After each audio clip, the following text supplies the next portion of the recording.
Olá, meus irmãos e minhas irmãs. Eu sou o Fernando Cardoso, colaborador do IEBM, do Instituto Espírita Bezerra de Menezes, e do 38º CEUNIT, que é o Conselho Espírita Unificado de Niterói. E há 16 anos consecutivos, durante este mês de abril, comemoramos o mês da cultura espírita aqui da nossa cidade.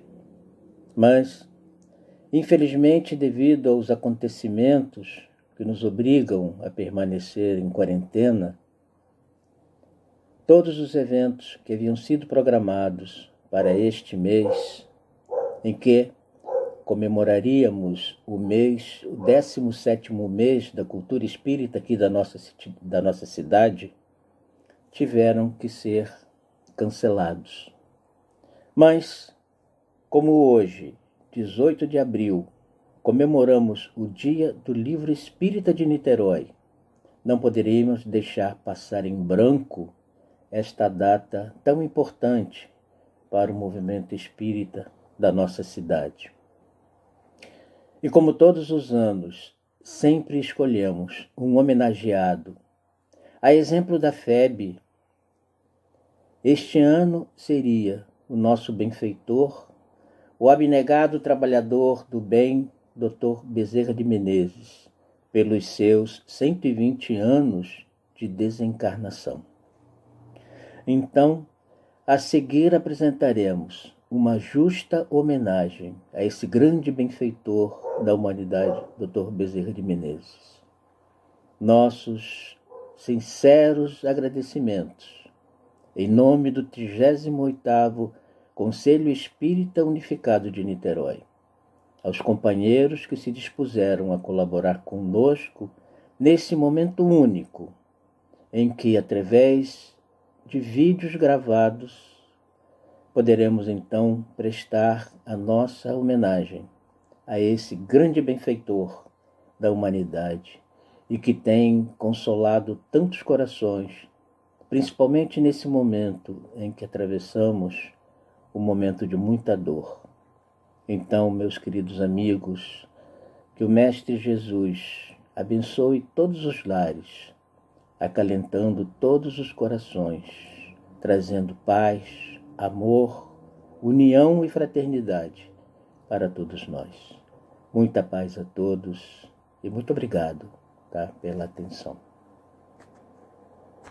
Olá, amigos. Muita paz em nossos corações. Nós estamos aqui nesse instante para conversar bem rapidinho a respeito desta pessoa tão importante para o movimento espírita e para a nossa vida, que é o Dr. Bezerra de Menezes, não é? E eu havia indicado o tema Dr. Bezerra de Menezes e a cura do espírito. Então, buscando as informações, eu encontrei uma entrevista que o Dr. Bezerra de Menezes fez e eu gostaria então de estar comentando com vocês. Esta entrevista está no Reformador de 1892. Então acompanhe, por favor, o que o jornalista vai perguntar a Dr. Bezerra. E é assim: as novas opiniões acarretaram-lhe alguma influência física ou moral? O repórter está se referindo à chegada do Dr. Bezerra, no movimento espírita, conhecimento da doutrina espírita. Então vejamos bem o que ele diz. Então, só repetindo, o repórter quer saber se essas novas ideias tiveram alguma influência física ou moral. E aí, então, ele diz assim para nós: olha lá, influência física nenhuma senti, porém, moralmente, sou outro homem. Minha alma encontrou finalmente onde pousar, tendo deixado os espaços agitados pelo vendaval da descrença, da dúvida, do ceticismo que devasta, esteriliza, que calcina, se assim posso me exprimir, recordando as torturas de quem sente a necessidade de crer mas não encontra onde assentar sua crença. Então ele aqui está dizendo para nós, né, que ele vinha numa busca. Como a gente sabe, né, ele nasceu lá no Ceará, ele veio para o Rio de Janeiro para fazer medicina, ele teve a experiência profissional dele, né, como médico, como militar, ele foi político, né, e há um determinado dia que um amigo deu para ele o livro dos Espíritos, né. Então ele está dizendo aqui para nós, eu tenho a impressão que é assim que a gente está entendendo, né, que quando ele recebeu aquele presente, né, o que vai acontecer com ele? É isso que o repórter está perguntando, né? Então ele está dizendo, olha só, influência física nenhuma, mas moral, né? Moralmente eu sou um outro homem, né? Então ele fala da vida de descrença, né? Que ele vivia, né? E aí ele diz assim pra gente, olha lá, vamos acompanhando. E não encontrava onde assentar minha crença, porque o ensino de Jesus, de uma força intrínseca, uma disposição psíquica me levaram a procurar, como nauta perdido na vastidão dos mares procura o norte, me era oferecido sob um aspecto impossível de acomodar-se com o sentimento íntimo, intuitivo, exato, que me desse a razão e a consequência de ali estar a verdade, mas a verdade não é aquilo. Então, no íntimo, ele sabia que havia alguma coisa a mais, ele tinha essa intuição, tudo aquilo que ele acreditava, que ele acreditou até aquela hora, né? Não era bem aquilo. E aí ele diz pra gente, vamos acompanhando. Eu já disse, como antes de aceitar o Espiritismo, vivia a fugir de toda crença religiosa. E aí ele faz esse depoimento. Minha alma encontrou finalmente onde pousar. Nestas condições tenho encontrado a linfa que me saciou a sede de crer. Posso ser mais o que era antes? Olha o impacto da doutrina na vida dele, né? E ele continua dizendo, a moral cristã, iluminada pelos inefáveis princípios do Espiritismo, não pode deixar de modificar para melhor a quem a cultiva, não somente por dever, mas também e principalmente por nela ter encontrado a paz de espírito. Olha que beleza, né? O que ele diz, o que ele sentiu no instante em que ele toma contato, né, com esta doutrina. E aí ele continua dizendo o seguinte, né? Não sou, por minha fraqueza, o que ela deve fazer do coração humano. Não me posso julgar sem incorrer em orgulho ou falsa modéstia, mas posso assegurar que já compreendo os meus deveres para com Deus, para com os meus semelhantes, de um modo diverso, acentuadamente mais elevado do que antes de ser espírita. Então, nós vamos dizer que está aí a declaração que ele faz para o repórter e que nos atende, nos ajuda muito, né?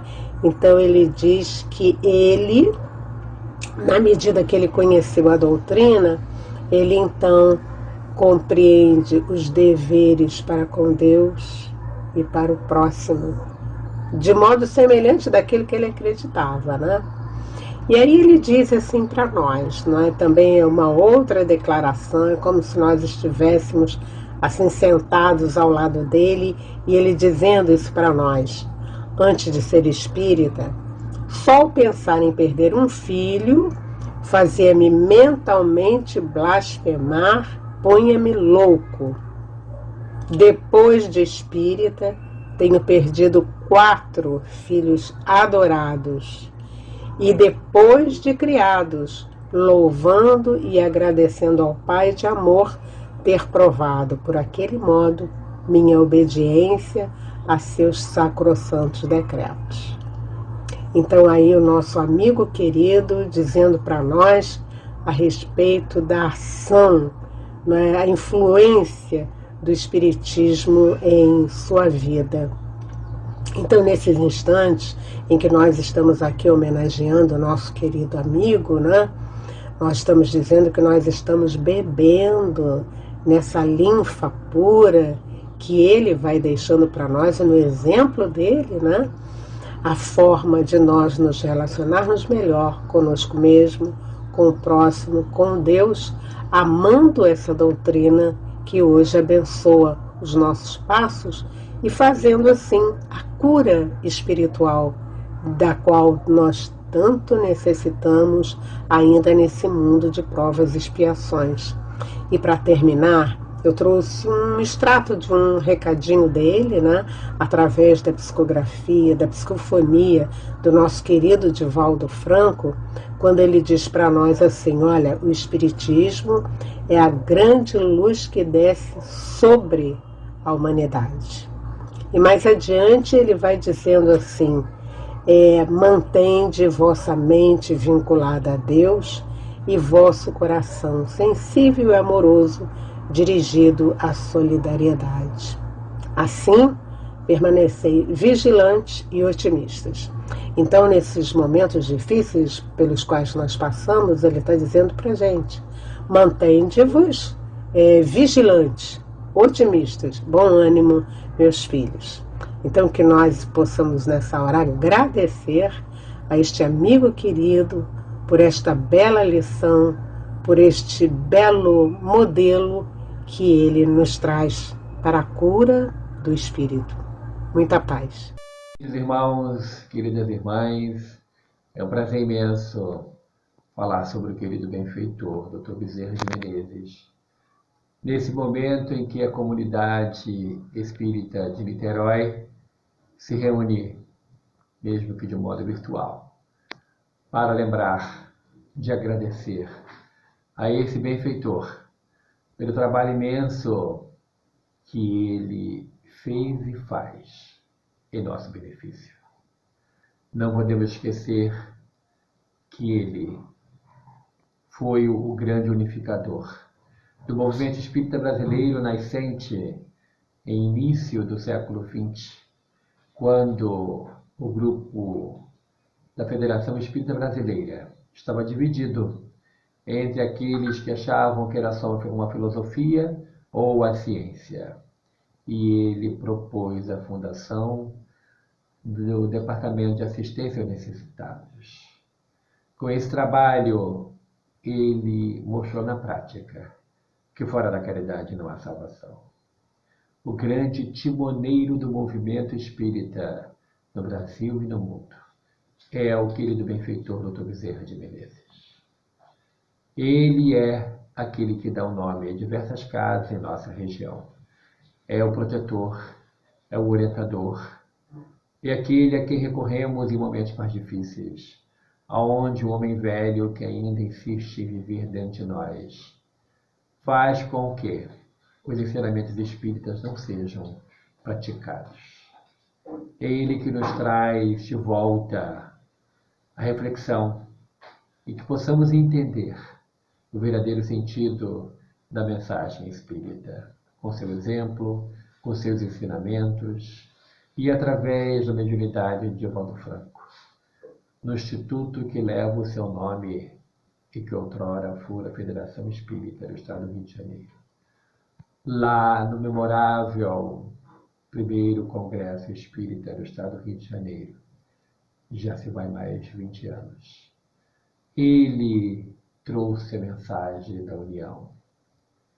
A ele, ao grande benfeitor, Dr. Bezerra de Menezes, a nossa eterna gratidão.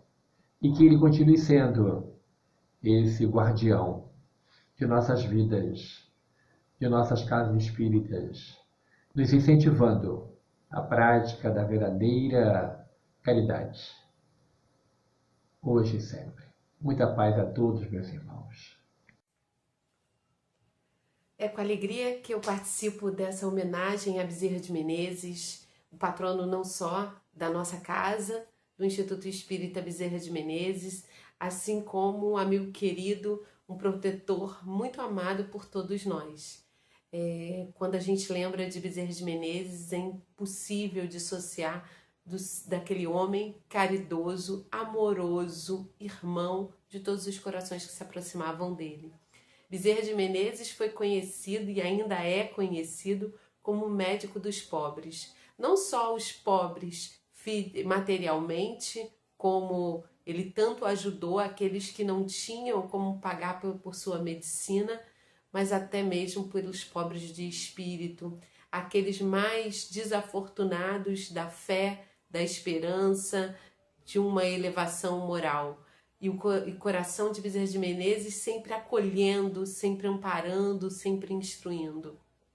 São vários os casos que poderia contar de Bezerra de Menezes, mas um que sempre me toca da grandiosidade dessa alma é quando ainda encarnado, depois de um dia exaustivo de trabalho, de atendimento, com os pés inchados, cansado, ele retorna ao seu lar.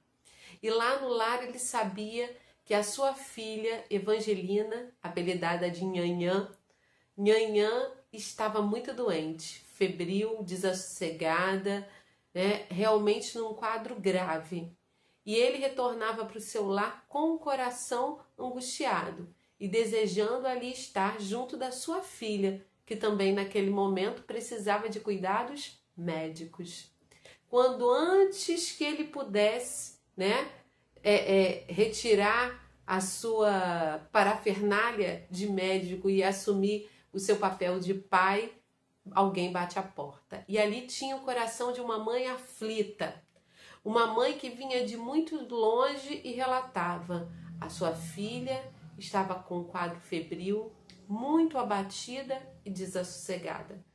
Bezerra recebe aquele pedido no coração e logo procura os olhos da sua esposa. E quando ele procura os olhos da sua esposa, vê que o pedido daquela mulher era que ele permanecesse em casa, amparando a sua filha. E quando ele retorna a atenção para aquela mãe que lhe pede ajuda na porta, aquela mãe dá o pedido maior e pede que ele a acompanhe em nome de Jesus. E é nesse momento que Bezerra tem a certeza no seu coração de que ele deveria ir. Ele olha para sua esposa e fala: eu vou atender em nome de Jesus essa criança que está doente. E é a Jesus que eu entrego os cuidados da minha própria filha. E ele vai, cuida daquela menina de outra família, e quando ele retorna ao seu lar, um silêncio, todos dormindo. O seu coração dá aquele pulo de ansiedade, e quando ele chega ao leito, a menina está dormindo, sem febre, e realmente foi bem cuidada. Esse exemplo nos mostra que Bezerra era um coração que tinha fé, certeza, confiança e principalmente coragem. Porque não basta ter fé, é necessário ter essa coragem do bem para agir. E aí é no livro Semeador de Estrelas que Divaldo relata uma conversa que ele teve com Bezerra. Isso é para poucos, né? Essa conversa direta. E ele pergunta para Bezerra qual foi o momento que ele passou por maior felicidade no plano espiritual. E Bezerra relembra o momento do seu despertar. Quando ele é amparado na espiritualidade após desencarnar e escuta, um acorda, Bezerra, acorda. E aquele momento ele é levado até a janela e lá ele avista várias pessoas acenando, mandando beijos, aplaudindo. E Bezerra questiona: quem são esses? São todos os corações que você consolou e amparou. Então, esse exemplo de Bezerra nos mostra que essa ligação de amor permanece conosco. Que a gente possa pesquisar mais sobre a vida de Bezerra, confiar mais nessa ligação que nós temos de amor, praticando a caridade, assim como ele praticou, amparando e consolando corações. Olá, amigos. Eu sou Alberto Leitão Rosa, colaborador do Centro Espírita Irmã Rosa em Niterói. E estamos aqui nesta oportunidade, em nome da instituição, nos unindo ao movimento espírita em homenagem aos 120 anos da desencarnação de um querido ceareiro do Cristo. Ele que recebeu de Jesus a missão de encarnar na pátria do Cruzeiro e arregimentar os elementos dispersos. Desta forma, no século XIX, portanto, século em que chegaria a doutrina espírita entre nós, como chegou em 1857, como sabemos, ele 26 anos antes, em 1831, no dia 29 de agosto, ele mergulha então no corpo físico, em Riacho do Sangue, hoje Jaguaretama, no estado do Ceará, e recebe o nome de Adolfo Bezerra de Menezes Cavalcante. E vive entre nós até 11 de abril do ano de 1900. Portanto, agora, 11 de abril de 2020, completou-se 120 anos do seu retorno à pátria espiritual. Retorno festivo, porque é o retorno daquele que cumpre a missão que lhe foi confiada. Mas o principal escopo desta missão é unificar o movimento espírita. E este escopo não acabou com a sua desencarnação. Como sabemos, 31 horas após a sua desencarnação, ele já estava dando comunicação na Federação Espírita Brasileira. E de lá para cá, continua trabalhando de maneira a unir o movimento espírita. E entendemos que a melhor forma que temos para homenagear esse querido trabalhador do Cristo é nós atentarmos às suas lições, de maneira a introjetarmos na nossa conduta as suas orientações e, consequentemente, termos um movimento espírita mais unido. Ele tem uma célebre orientação que o movimento espírita conhece muito bem, que foi dada através da mediunidade de Chico Xavier, no ano de 1980, em que ele diz que solidários seremos união e separados uns dos outros seremos apenas ponto de vista. Ora, e nós temos pontos de vista diferentes, isso é natural no ser humano, mas é importante que nós, acima dos nossos pontos de vista, tenhamos o objetivo principal de levar o Consolador prometido aos corações aflitos, aos corações que estão sofrendo. E este objetivo principal deve fazer com que nós possamos debater os nossos pontos de vista sem reduzirmos o afeto uns pelos outros. Esta é a lição de Bezerra. Mas ele certamente agora, neste momento em que o planeta Terra passa por esse flagelo natural, por esta pandemia, certamente ele está na linha de frente da equipe do Cristo para poder ajudar-nos a passar por essa dificuldade, certamente inspirando aqueles que estão encarnados e que são responsáveis por encontrar caminhos para solucionar a questão e também amparando aqueles que retornam ao mundo espiritual. Ora, mas temos para nós que o principal escopo do seu trabalho não é combater o vírus material, o coronavírus. O principal escopo é combater o vírus moral, ou nos ajudar a combatermos, porque essa é uma tarefa nossa, de cada um de nós. E nesse sentido, ele traz, através da mediunidade de Divaldo Pereira Franco, no livro Compromissos Iluminativos, uma assertiva que vamos encerrar com esta reflexão, que nós devemos meditar muito sobre ela. Ele vai nos dizer: os adversários da terceira revelação, filhos meus, estão agora dentro de nossas fileiras, estão dentro de nós. ou modificamos a nossa forma de agir, de servir, de amar, ou seremos responsáveis pelo adiamento da concretização dos ideais do Consolador na Terra. Esta é a sua principal missão, nos ajudar a enfrentarmos os inimigos que estão dentro de nós, o personalismo, a vaidade e tantas dificuldades que nos fazem prejudicar que os ideais do Consolador prometido possam atingir os seus objetivos. Que fique então esta homenagem como forma de nós nos esforçarmos com todas as nossas forças para podermos compreender então as suas lições, combatermos dentro de nós o vírus moral que tanto atrapalha para que o objetivo seja atingido. Que Jesus nos abençoe. Muito obrigado pela atenção de todos. Muita paz. Olá, eu sou a Marta Noves, do Grupo Espírita Francisco de Assis. Falar sobre Bezerra de Menezes é uma coisa fácil, afinal, era um homem de bem. O Ramiro Gama, em seu livro Lindos Casos de Bezerra de Menezes, cita muitos acontecimentos da vida de Bezerra. Nos conta Ramiro que certa feita uma moça passava por uma casa de cor branca, muito humilde, mas cheia de flores no jardim. E nesse jardim havia um jardineiro que cuidava daquelas flores com um carinho imenso. Ela chamou o homem e disse a ele: eu gostaria de falar com o senhor fulano de tal. E ele disse: sou eu mesmo. Será que as roupas de jardineiro me tornam uma pessoa tão irreconhecível assim?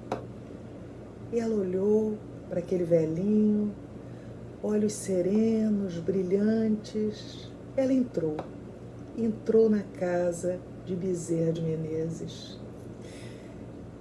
Quando saiu de lá, saiu aliviada, suas dores foram aplacadas, saiu de lá sentindo-se mais leve. Bezerra era alguém que tinha no coração um jardim. Sorrindo, ele animava as pessoas, olhando, ele afagava, abraçando, era capaz de curar, falando, esclarecia e confortava, orando, ele era capaz de produzir milagres. Bezerra, através dessas flores que tinha dentro de si, exalava bondade, compreensão, tolerância, amor e perdão. Certa vez, sua filha, de nome Evangelina, ainda bem pequena, estava muito doente. Ele medicou, fez aquilo que podia com a menina. Foi trabalhar. Na volta, continuava angustiado, afinal a febre não passava e ele não conseguia fechar um diagnóstico. O que será que tinha a menina?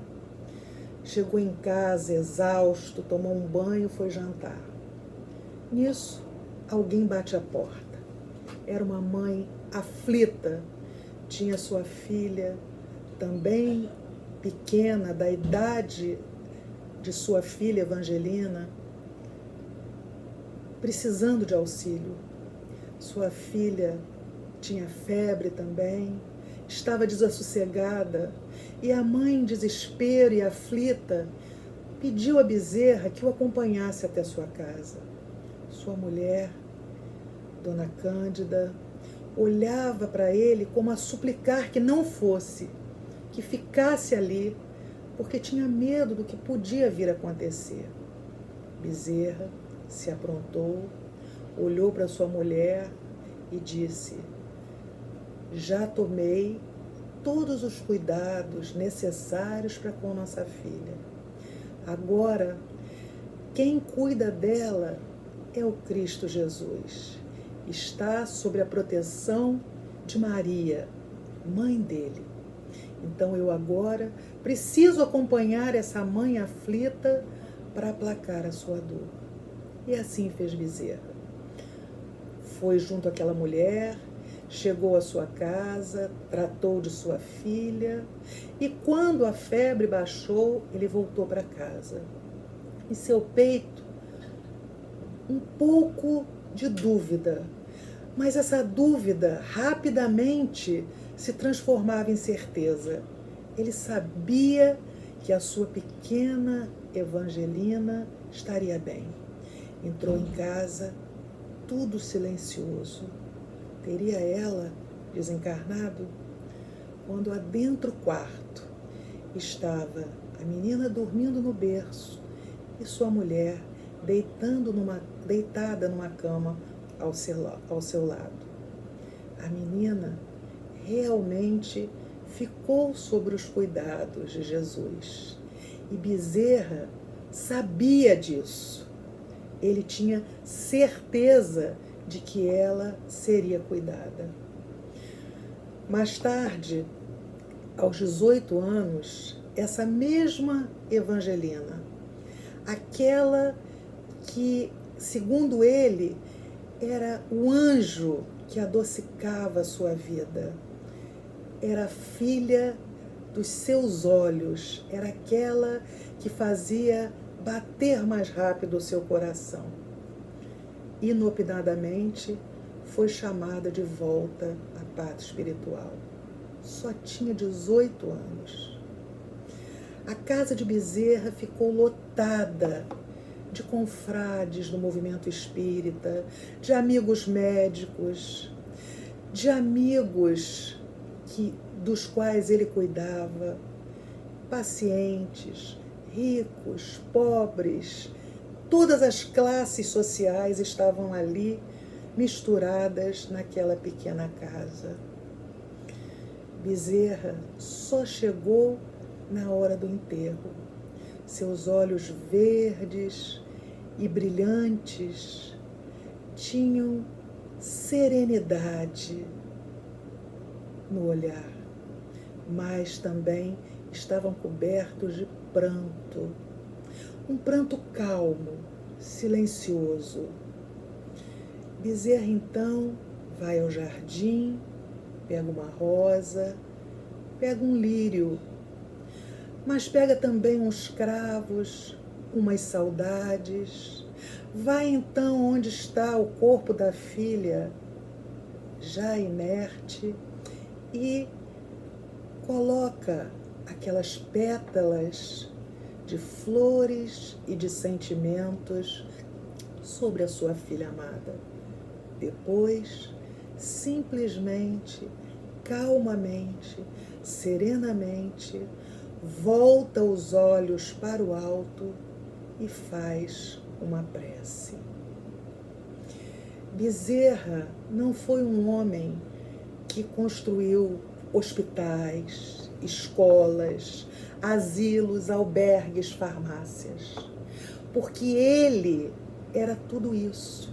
Bezerra hospitalizava, ele esclarecia, ele asilava, albergava, medicava e salvava os corações que surgiam na estrada de sua vida, levando-as, conduzindo-as ao encontro do Mestre Jesus. Então, vamos aqui falar algumas palavras sobre a importância de Dr. Bezerra de Menezes na unificação do movimento espírita brasileiro. Dr. Bezerra tornou-se oficialmente espírita em 1886, então com 55 anos de idade, no dia 16 de agosto, em um dos centros culturais mais importantes da cidade do Rio de Janeiro, chamado Salão da Guarda Velha, na presença de aproximadamente 2.000 pessoas.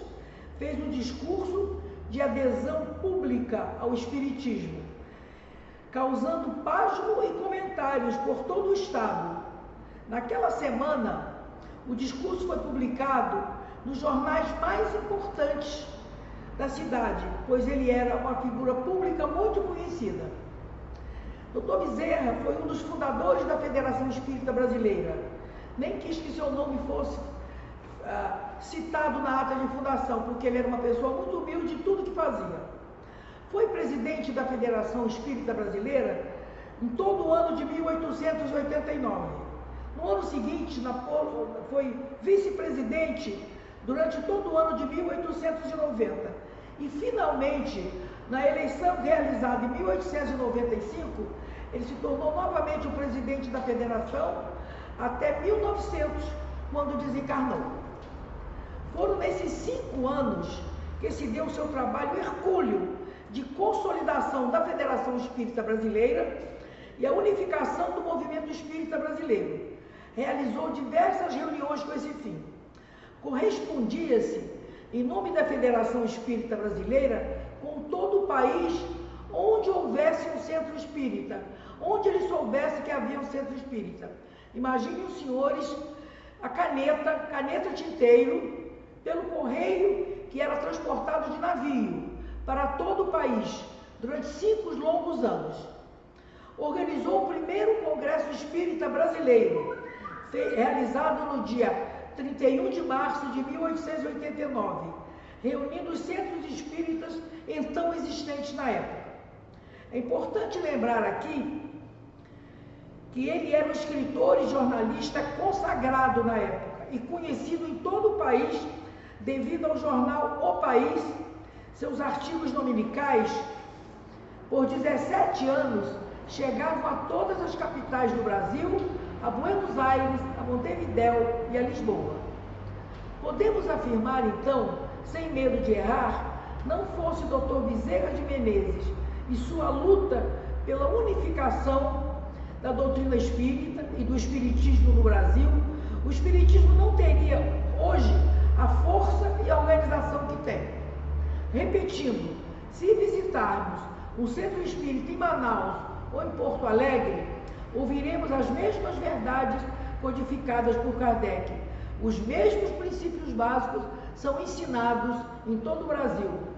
Nessa altura, podemos verificar que a sua vida teve realmente um planejamento espiritual anterior ao seu nascimento. Ele nasceu com a missão específica de unificar o espiritismo no Brasil. É só observarmos a sua maravilhosa trajetória de vida. Então, meus irmãos, a importância de Dr. Bezerra para o espiritismo é imensa no nosso país e agora no mundo inteiro. Muito obrigada.